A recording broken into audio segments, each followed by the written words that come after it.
prestation indigne d'une demi-finale de Ligue des Champions. Tous les ingrédients qui font que Paris est en demi-finale de Ligue des Champions, ils ont manqué aujourd'hui. Cité, le niveau technique, l'efficacité, il n'y a rien eu de tout ça aujourd'hui. On va parler français, hein. Quand Paris fait un bon match, je suis premier à le dire, vous connaissez, je suis très objectif. Les Dortmund, ils ont éteint Paris, ils ont été piégés. Sancho, t'es un être mesquin. Tu es méchant, habité par quelqu'un qu'on représente en rouge avec des cornes et les 3 chiffres 6. T'as exorcisé Nuno Mendes. C'est trop une dinguerie ce que t'as fait. Jamais vu Nuno Mendes dans cette position de délicatesse. Non, il était trop battu. Tu lui en faisais voir des vertes et des pas mûres. Toutes les couleurs, donc comme dans un sachet d'M&M's. En plus, toi, t'étais principal, t'étais en jaune. Ta prestation aujourd'hui, Nuno Mendes, t'as pas été à la hauteur. T'as pas été bon défensivement, t'as rien apporté offensivement. Et Sancho, il t'a fait danser la lambada. Ben Ruiz, je sais que c'est facile de tomber dessus, mais là, t'as pas été au niveau d'une demi-finale de Ligue des Champions. T'es censé donner le tempo au milieu de terrain, le tempo du pressing. T'étais censé, quand t'as le ballon, le rendre propre, mais t'as rien fait de tout ça. C'est un moment, Marquinhos, il te met une galette, et toi, t'avais pas la fève dans la galette. C'est quoi cette tête? On dirait que t'avais pas de cou. T'étais comme ça, comme gradure. Mais Zaïre Emery aussi.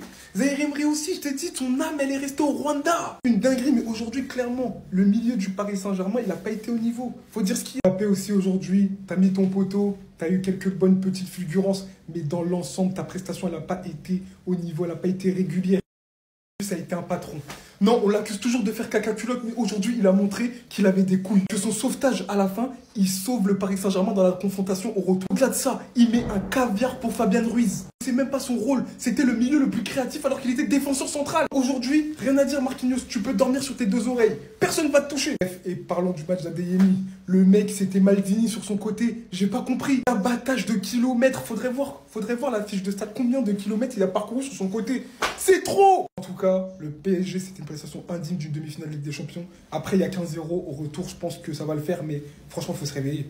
Et bah, tirage facile, tableau facile. Taisez-vous. Je m'adresse même pas aux Parisiens avec mon taisez-vous. Regardez-moi la beauté de ce stade, de cette ferveur, de ces supporters. Quand est-ce qu'on va respecter le football? Tous les mecs qui tenaient ce genre de discours, celui qui se qualifiera, il ira en finale, c'est sûr. Je dis pas du tout que le match est fini, que la double confrontation est finie, que le PSG est éliminé, que Dortmund est qualifié en finale ou quoi. Mais au bout d'un moment, il faut commencer à respecter les équipes. L'année dernière avec l'Inter, c'était déjà le cas. Aujourd'hui, on veut faire comme si Dortmund était arrivé en demi-finale par chance. D'accord, ils ont affronté le PSV en 8e, mais en quart, tu te tapes l'Atlético qui est très chiant à jouer, avec une expérience de ouf. Tu sors premier du groupe de la mort avec le PSG, le Newcastle et le Milan. Et là, encore une fois, à domicile, victoire face au Paris Saint-Germain. Au bout d'un moment, va falloir respecter le football. Arrêtez de croire parce que tu es une plus petite équipe et que tu as moins de stars dans ton équipe que le football ne se joue pas à 11 hommes contre 11 hommes. 2 bras, 2 jambes, un cerveau. Voilà ce qu'il faut pour faire un joueur. Et ça me cassait sincèrement les couilles. Vous pouvez voir le PSG se qualifier, il n'y a pas de problème. Moi-même, je vois le PSG se qualifier. Mais ceux qui nous font genre, il n'y a pas de débat, Dortmund, il pue la merde. Et qui sont toujours démagos, qui sont toujours rabaissants envers certaines équipes, bah il y en a marre au bout d'un moment. Honnêtement, ce soir, superbe prestation de la part des joueurs de Dortmund. Il y a eu un petit peu de chance sur l'action au double poteau surtout. Ils auraient pu en mettre plus, ils auraient pu en encaisser. De très belles performances de la part de Brandt, de Sancho, notamment. Füllkrug, vrai buteur. Dembélé, fidèle à lui-même. Bref, je parlerai de lui. En tout cas, c'était un match ouvert où j'ai pris du plaisir. Maintenant, la seule question que j'ai pour vous, les gars, match retour au Parc des Princes. Vous voyez qui se qualifier. Un seul but d'écart. Des fois, c'est beaucoup. Des fois, c'est pas beaucoup. Ça va très vite, mais Dortmund prend l'avantage quand même. Qui se qualifiera pour vous? Dites-moi en commentaire. N'oubliez pas de vous abonner, de partager et de republier la vidéo. Je ne comprendrai jamais pourquoi ce joueur n'est pas rentré sur le terrain aujourd'hui. Luis Enrique, pour moi aujourd'hui, t'as du sang sur les mains. Alors Kolo Muani, on le kiffe tous. On voudrait tous qu'il soit titulaire actuellement. Mais là, tu l'as mis tout simplement dans la merde. Là, on a vu que son entrée a été catastrophique. Perte de balle sur perte de balle, tu sais très bien que le joueur il est pas en confiance. S'il joue pas bien au Havre, comment il peut bien jouer face au Borussia Dortmund? Avec l'intensité qu'il y a, comment il peut se rendre disponible à ses partenaires? Comment il peut ne pas subir la pression? Sachant que tous les supporters l'attendent, tous les supporters critiquent Kolo Muani et tu le mets à ce moment-là. Alors que t'as quelqu'un qui est en parfaite confiance, qui a réussi à mettre un but à la dernière seconde face au Havre. Et avant ça, il a même réussi à faire une passe décisive sur Hakimi. C'est un joueur qui a un autre profil que tous les joueurs que tu as. Mais malgré ça, t'as réussi à ne pas l'utiliser sur le terrain. Sachant sachant qu'il y a eu des situations sur des centres, sachant qu'il y avait des centres qui étaient grave jouables où il pouvait mettre la tête, mais malgré ça, t'as fermé les yeux. Il y a un moment, Luis Enrique, si c'est pas les préférences qui jouent, c'est quoi? Il y a un moment donné, c'est quoi? Moi, si je devais jouer par rapport à mes préférences, Kolo Muani serait titulaire. Je te le dis, il serait titulaire parce qu'on le kiffe tous. Mais malheureusement, pour le Paris Saint-Germain et pour lui-même, pour Kolo Muani lui-même, c'est pas la bonne chose de le faire rentrer sur ce genre de match. Il doit reprendre en confiance et faire rentrer Gonzalo Ramos parce que c'est celui qui est le plus en forme. Indigne. Performance indigne. Les joueurs qui ont joué ce match ont livré une performance indigne d'un demi-finaliste de Ligue des Champions. Les joueurs, ils ont mis beaucoup trop peu d'impact. Il n'y avait pas de pressing. D'ailleurs, on a vu Luis Enrique répéter pendant 80 minutes la même consigne à chaque fois. Le geste comme ça. Venez, montez, pressez le porteur. Et personne ne l'a jamais fait. Marquinhos qui monte 4 fois sur corner et les corners sont joués à 2. Et derrière, ça peut donner des comptes pour le Borussia Dortmund. J'ai l'impression qu'il y a eu, très clairement, aucune entente collective entre les joueurs ce soir. Et le pire, c'est que malgré ça, le PSG aurait pu aller beaucoup plus loin. Le PSG aurait pu même gagner 2-3-1 ce match-là, même en n'étant pas bon. Ça montre évidemment les gars qu'il n'y a pas danger, que le PSG, voilà, il n'y a pas mort d'homme, le PSG peut largement se rattraper au match retour. Mais il va falloir déjà montrer beaucoup plus dans les intentions. Parce que ce soir, très clairement, j'ai pas vu une équipe morte de faim qui avait absolument envie d'aller chercher une finale de Ligue des Champions. Alors on a peut-être l'habitude avec Enrique, avec le Barça, ils se sont réveillés au match retour. On verra si là ce sera pareil, mais il y a urgence. Parce que ce soir, le visage montré par le Paris Saint-Germain n'est pas un visage d'un futur finaliste de Ligue des Champions. J'espère que tout le monde va parler de ce geste parce que si le PSG se qualifie la semaine prochaine, il le devra entièrement à Marquinhos et ce geste incroyable. Aujourd'hui, on a retrouvé le Marquinhos qui était à côté de Thiago Silva avec les fers dans la bouche. Marquinhos qui tapait son corps avec Thiago Silva quand il faisait une intervention à la 89 minutes face à Liverpool. Marquinhos boutonneux qui nous a fait tant dire « Ouais, c'est le meilleur défenseur du monde ». Non, aujourd'hui, taille patron. C'est vrai qu'il couvre sur le hors-jeu. On va pas se mentir, c'est réel. Hormis ça, il a fait un match parfait. Défensivement, il a su anticiper les ballons, il a comblé les brèches, il fait une intervention ultra décisive à la fin. Aujourd'hui, en plus, ça a été un patron. Il a harangué les foules, tu vois, là, il s'est pas caché. Ça partait mal, hein, quand je voyais tout le monde était autour, je vois, c'est Mbappé qui parle. Je dis, même Marquinhos, c'est toi le cap-brassard, faut toi parler. Sur le terrain, comme dirait Chancel Meba, il était pas timide. Voilà, il était pas timide. À tout le monde, dès qu'il y avait un mauvais geste, eh viens, reviens. Il criait sur tout le monde. Et ça passe qui aurait dû être décisif si Fabien Ruiz, il avait pas fait l'idiot. Je suis désolé, hein, mais Marquinhos, vraiment, aujourd'hui, il a taillé patron. Vraiment, on aime bien taper sur Marquinhos, mais il faut reconnaître quand il est très bon. Et aujourd'hui, il a été très bon. Je pense qu'il a été au-dessus de la mêlée au Paris Saint-Germain.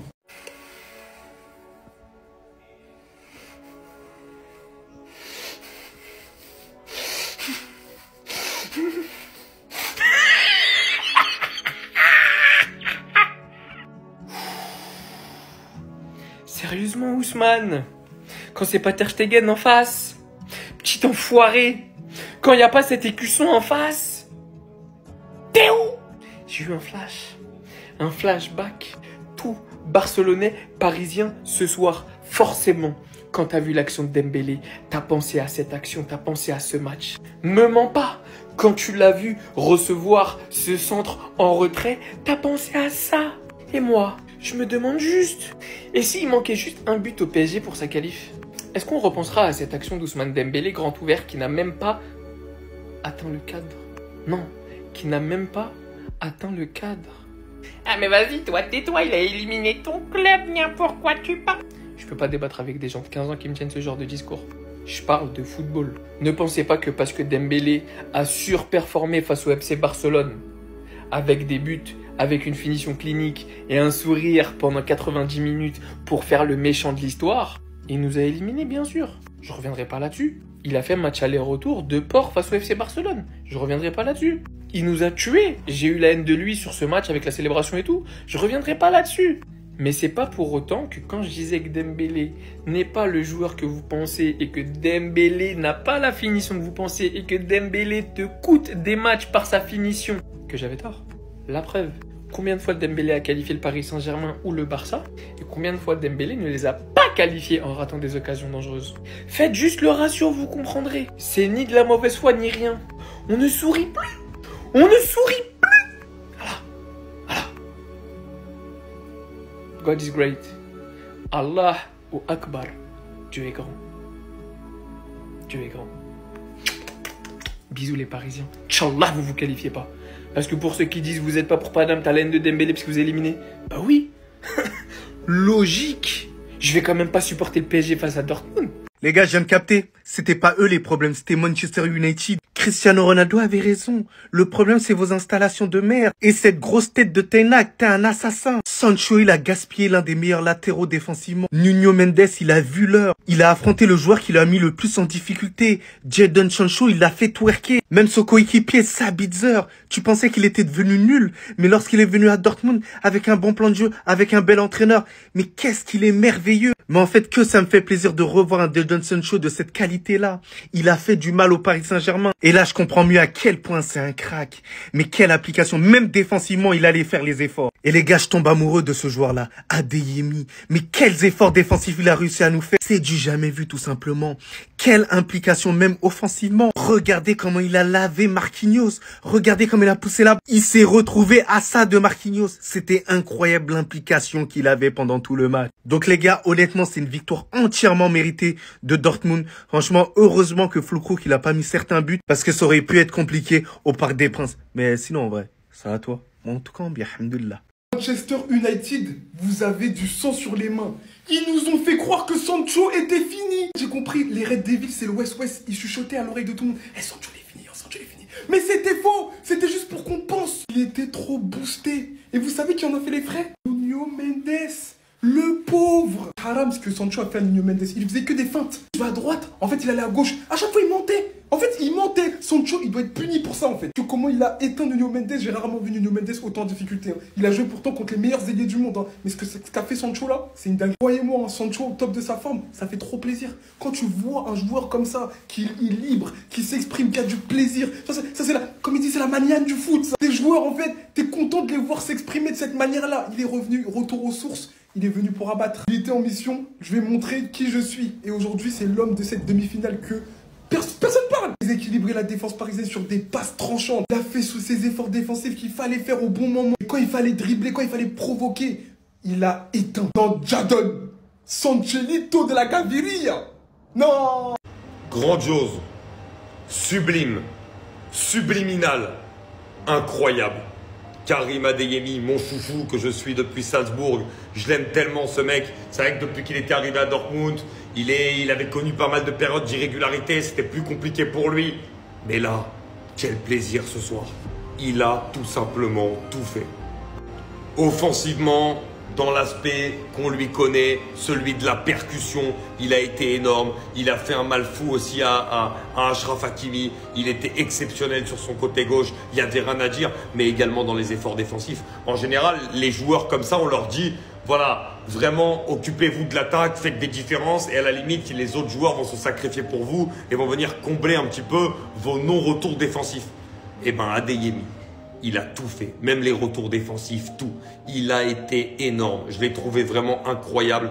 Karimo, il a été magnifique ce soir. Franchement, la performance, elle est grandiose. On l'a vu à la fin, il était KO. Il a eu, et c'est totalement mérité, la standing ovation du Signal Iduna Park. On peut que le féliciter. Un grand bravo, Karim Adeyemi.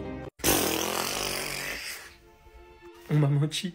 On m'a menti. Espèce de gros crâne d'œuf. Comment as-tu osé me faire croire que Jadon Sancho était finito? Au bout d'un moment, des fois t'es pas nul, t'es juste au mauvais endroit. Un poisson ça court pas et un singe ça nage pas. Voilà, quand t'es pas à ta place, ce qui se passe. Jadon Sancho, tu le remets sur son côté, tu lui fais confiance et il te dribble. Ce joueur que vous allez critiquer peut-être ce soir, qui est pour moi l'un des meilleurs défenseurs gauche du monde. D'accord, il revient de blessure, etc., etc.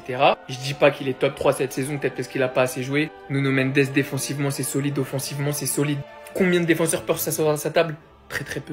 Si ce n'est aucun. Jadon Sancho, ce soir, c'est 11 dribbles réussis. Pas tous sur Nuno, mais beaucoup quand même.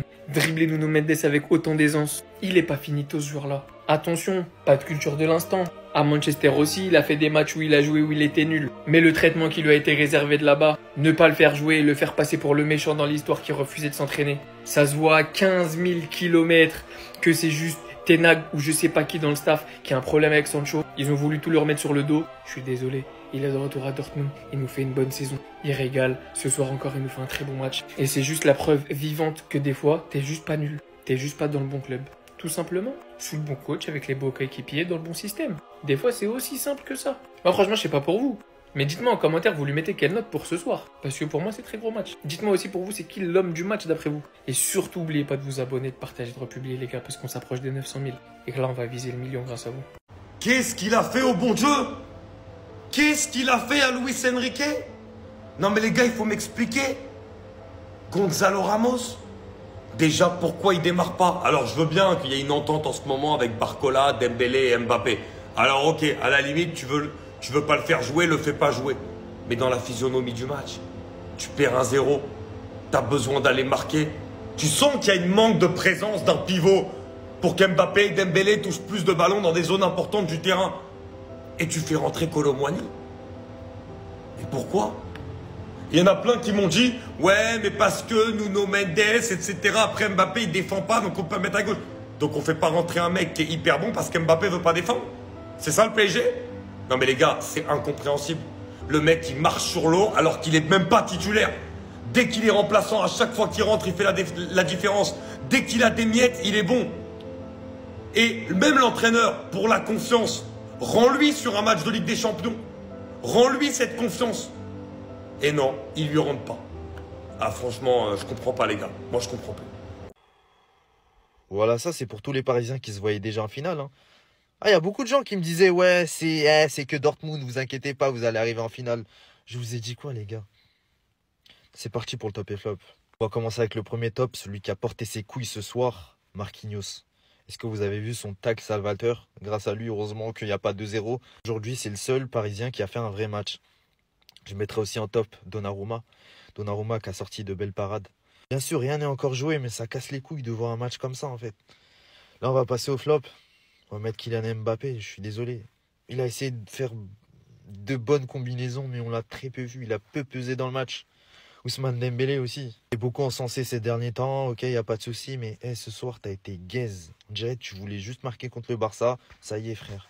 Non, t'as été pourri. Fabien Ruiz, je sais pas, la tête, cousin, il est devant les cages, je sais pas ce qu'il fait, frère. Il perd. Oh là là, lui, il me fait serrer.